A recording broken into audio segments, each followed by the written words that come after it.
পুরুষ মানুষ বেঁচে থাকে মাত্র ২০ বছর। এরা আবার দুর্ভাগাও বটে। কেন বলছে এই কথা দেখুন।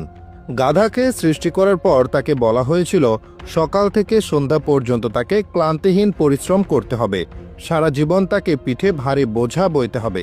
খেতে পারবে শুধু ঘাস, আর তার মাথায় কোনো বুদ্ধি থাকবে না। তার আয়ু হবে ৫০ বছর।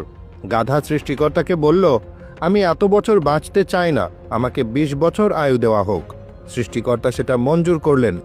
কুকুরকে যখন সৃষ্টি করা হলো তখন তাকে বলা হলো সে হবে মানুষের বন্ধু, কিন্তু সে খাবে মানুষের উচ্ছিষ্ট এবং তার আয়ু হবে ৩০ বছর। কুকুর সৃষ্টিকর্তাকে বলল, আমি এত বছর বাঁচতে চাই না, আমাকে ১৫ বছর আয়ু দেওয়া হোক। সেটাই মঞ্জুর করা হলো। বানরকে বলা হলো, তুমি গাছের এই ডাল থেকে ওই ডালে ঝুলে বেড়াবে, নানাভাবে মানুষকে আনন্দ দেবে, তোমার আয়ু হবে ২০ বছর। বানর বলল, আমি ২০ বছর চাই না, আমাকে ১০ বছর দেওয়া হোক। সেটাই মঞ্জুর করা হলো। এবার এলো পুরুষ মানুষের পালা। তাকে বলা হলো, তুমি প্রাণীদের মধ্যে সবচেয়ে বিচক্ষণ ও বুদ্ধিমান, তোমাকে প্রাণীদের শিরোমণি করা হলো, তোমার আয়ু হবে ২০ বছর। তখন পুরুষ মানুষ বলল, ২০ বছর অত্যন্ত কম হয়ে যায়। ওই গাধা যে ৩০ বছর আয়ু চায়নি সেটা আমাকে দেওয়া হোক। যে কুকুর ১৫ বছর ফিরিয়ে দিয়েছিল সেটাও আমাকে দেওয়া হোক। আর যে বানর ১০ বছর নেয়নি সেটাও আমাকে দেওয়া হোক। ২০ বছর অনেক কম, আমি দীর্ঘদিন বাঁচতে চাই। সৃষ্টিকর্তা সেটাও মঞ্জুর করলেন।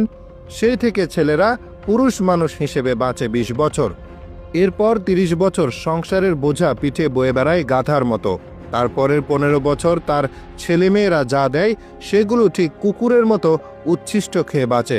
পরে সে বৃদ্ধ বয়সে ঠিক বানরের মতো এই ছেলের বাড়ি থেকে ওই ছেলের বাড়িতে ঝুলে বেড়ায়, আর নানাভাবে তার নাতি নাতনিদের আনন্দ দেওয়ার চেষ্টা করে। গল্পটা কৌতুকপূর্ণ হলেও এর আড়ালে রয়েছে জীবনের কঠিন বাস্তবতা।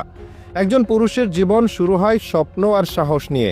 কৈশোরে সে নিজের ভবিষ্যতের ছবি আঁকে, যেখানে সে পরিবার গড়বে, নিজের জায়গা তৈরি করবে, সবার কাছে সম্মান পাবে। কিন্তু সময়ের সাথে সেই স্বপ্নগুলোকে পেছনে ফেলে এগিয়ে যেতে হয় বাস্তবতার টানে। কারণ পুরুষ মানুষের জীবন আরাম নয়, দায়িত্বই বড় কথা। একজন পুরুষ যখন পরিবারে প্রবেশ করে তখন থেকেই শুরু হয় তার লড়াই। সংসারের সমস্ত দায়ভার যেন তার কাঁধে এসে পড়ে। সে সকাল থেকে রাত অবধি পরিশ্রম করে যাতে তার পরিবারে অভাব না হয়। নিজের স্বপ্ন, ইচ্ছা আর আনন্দের জায়গাগুলো সযত্নে লুকিয়ে রাখে। কষ্টে থাকলেও মুখে হাসি রাখে, যাতে পরিবারের কারো মন খারাপ না হয়। সে নিজেকে ভাঙে, গড়ে তোলে অন্যদের। পুরুষের এই আত্মত্যাগ অনেক সময় আমাদের চোখে পড়ে না। আমরা বুঝতে পারি না এক কাপ চা হাতে নিয়ে টেলিভিশনের সামনে বসা যে মানুষটা আছে তার ভেতরটা হয়তো ক্লান্ত, চেপে রাখা, হতাশায় ভরা। কিন্তু তবুও সে হাসে, কারণ সে জানে সে ভেঙে পড়লে গোটা পরিবার ভেঙে যাবে। এই অদৃশ্য দায়িত্ববোধই একজন পুরুষকে সত্যিকারের বীর করে তোলে। প্রতিটা পুরুষের জীবনে এমন এক সময় আসে যখন তার বলার মতো কিছু থাকে না, শোনার মতো কেউ থাকে না। সে তখন কুকুরের মতোই নীরবে যেটুকু পাওয়া যায় সেটুকু নিয়েই টিকে থাকে। জীবনের শেষ পর্যায়ে ক্লান্ত বয়সে সে পরিবারের আনন্দের উৎস হয়ে ওঠার চেষ্টা করে, যদিও নিজে হয়তো ডুবে থাকে একাকিত্বের মাঝে।